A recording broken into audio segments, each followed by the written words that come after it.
Hello out there to you. In this video, we're thinking about the word marginal and how it applies to revenue. We've got two different problems, two different ways that you might see this in a microeconomics class.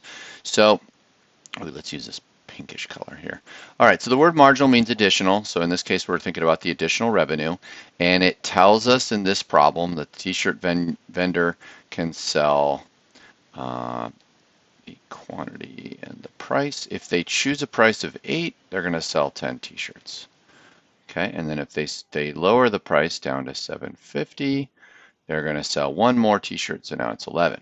So we want to know is the marginal revenue, which is the change in the total revenue for this. Okay, so we need to figure out what total revenue is. Total revenue is price times quantity, or quantity times price, however you'd like to write that. That's 10 times 8, that's 80. And then 750 times 11, 8250.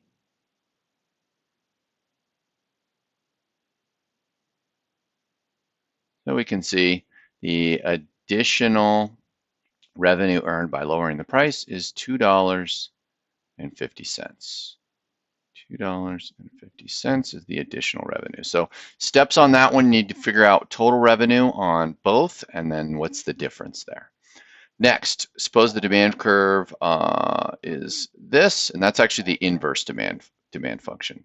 So you could write that a little smoother. You could say 12 minus 1 over 100 Q, or if you'd rather, you could write that as P equals 12 minus, and so that is 0.01, 1/100th. Let's make sure I have the right tense there, or case.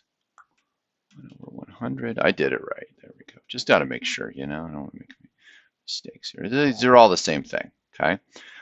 So in this case, I'm going to do the same thing, but I've got price as a function here.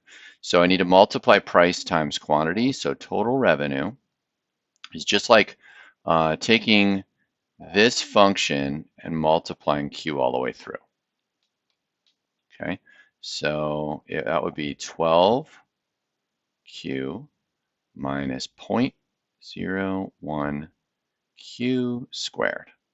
Okay, now marginal revenue is the partial derivative with respect to Q of that function. So that's 12 minus 0.02 Q.